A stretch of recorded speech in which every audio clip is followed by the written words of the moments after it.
अंबुज आनंद। राधे राधे। राधे राधे महाराज जी। महाराज जी, कोई एक काम मैं लगातार नहीं कर पाता तथा मन शांत नहीं रहता, इस कारण से मेरा और परिवार का बहुत नुकसान हो जाता है। और समस्या भैया यह है कि मन, वीर्य और प्राण तीनों का एक कनेक्शन है, एक ही कनेक्शन है। अगर हमारा वीर्य ब्रह्मचर्य ठीक है तो मन शांत और एकाग्र रहेगा और प्राण बलवान और सूक्ष्म रहेंगे। अगर वीर्य कमजोर हो गया तो मन चंचल अशांत और प्राण स्थूल और बलहीन हो जाएंगे, स्थूल, सूक्ष्म नहीं होंगे। अब हमको मेन पॉइंट पर सुधार करना है, चाहे गृहस्थ हो चाहे विरक्त। गृहस्थ के लिए भी एक संयम से बर्ताव करने के लिए कहा गया है, और अगर जब तक ब्याह नहीं हुआ तब तक तो और संयम से रहना ही चाहिए। अगर हम लोग वीर्य का महत्व समझने लगे, ब्रह्मचर्य का, तो हमारा जीवन काफी संकटों से निवृत्त हो सकता है। अध्यात्म शक्ति वीर्य से ही प्रकट होती है। जब हम ब्रह्मचर्य से रहते हैं, भजन करते हैं, मान लो गृहस्थी में है, भगवान कश्यप जी 10,000 वर्ष तक ब्रह्मचर्य रहे। फिर उन्होंने माता विनता के गर्भ में, जानते हो कौन पैदा हो? भगवान गरुण जी पैदा हुए। कितने बलशाली, भगवान के वाहन, पूरे विश्व ब्रह्मांड को अपने एक पंखे में रख के उड़ सकते हैं। 10,000 वर्ष भजन किया तो फिर गरुण जी पैदा हुए। अगर गृहस्थी में भी है, संयम से रहकर भजन करके, फिर तो बुद्धिमान, ज्ञानवान, बलवान बालक पैदा होगा। मुझे लगता है ब्रह्मचर्य की तरफ से हमारे समाज की दृष्टि हटती चली जा रही है। मनोरंजन के भाव में वो ब्रह्मचर्य, इसलिए हमारा मन अशांत। बोलो अब इस समय आप यौवन अवस्था में हो, इस समय तो उत्साह रग रग में रहता है, नहीं, चेतना रग रग में रहती है। हम नए बच्चों को देखते हैं उत्साहहीन, मतलब जैसे डिप्रेशन में हो, चेहरा देखकर ऐसा लगता है जैसे परेशान हो। क्यों परेशान है? क्योंकि आंतरिक जो शक्ति सपोर्ट करने वाली नहीं। अब मन जिस विचार में फंसा देता है, बिना मतलब फंसाए, कोई भय नहीं, वो भय दे रहा है। कोई शोक का कारण नहीं, वो शोक दे रहा है, चिंता दे रहा है। किसी भी कार्य को करो, इतना संशय पैदा कर रहा है, पता नहीं काम सफल होगा कि नहीं सफल होगा, कहीं ऐसा तो नहीं हो जाएगा, कहीं ऐसा तो, वो अशांत रखता है। और जब ब्रह्मचर्य, ऐसा कैसे हो सकता है? बल है ना, अध्यात्म बल, शारीरिक बल की बात नहीं कहते।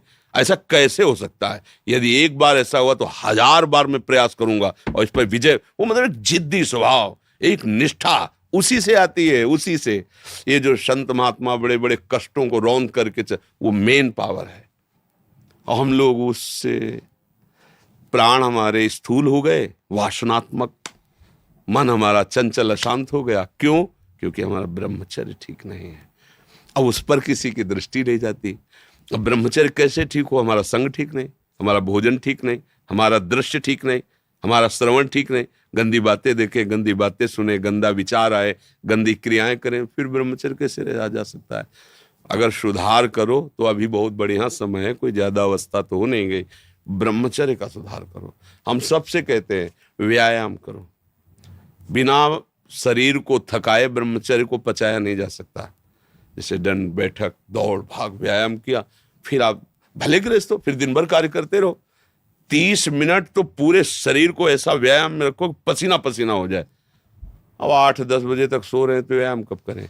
4 बजे उठ के नहा धो करके घंटा आध घंटा दंड बैठक मारे तो आप देखो आपका जीवन प्रकाशित होने लगे। ये नहीं कहते कि बाबा जीवन, गृहस्थी में भी, गृहस्थी जीवन कोई साधारण इतना बड़ा बोझा लाद के चलना है परिवार का। शरीर स्वस्थ नहीं, विचार ठीक नहीं तो क्या है?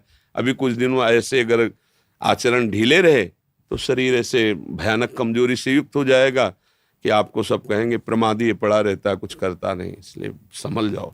ब्रह्मचर्य ही परम तप है, ब्रह्मचर्य ही परम धन है, ब्रह्मचर्य परम एकाग्रता है।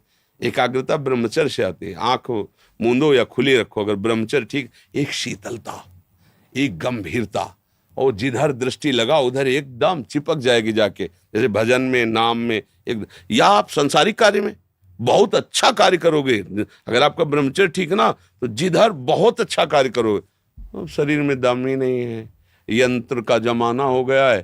पहले खेती जोतते थे ना किसान, एक फार वाला होता था और पूरे खेत को उसी से जोतला है, बलवान होते थे। 2 लीटर मठा और 8 रोटी पाए, बैल की जैसी ताकत। अगर बैल को नाथ पकड़ के रोक ले तो वो वहीं खड़ा हो जाए। और आज अब ट्रैक्टर से जोती है, कोई मेहनत तो लग नहीं रही है। तो ये शरीर का हम लोग बहुत बुरी तरह से पतन कर रहे हैं। बड़ा कीमती शरीर है, हाँ, इसमें बहुत चेतना की आवश्यकता है। संसार में रहते हुए भगवान का सत्य का मार्ग चयन करके हमें भगवत प्राप्ति करनी। अरे कम से कम जितनी ऊंचाई पे आ गए उससे नीचे तो न जाए। सुअर कुत्ता तो न बनना पड़े, मनुष्य बन गए हैं तो ऊंचे चढ़े कि नीचे गिरे, पर ये ध्यान नहीं रहता। हम काम करने लगते हैं वही जहाँ नीचे गिरना है।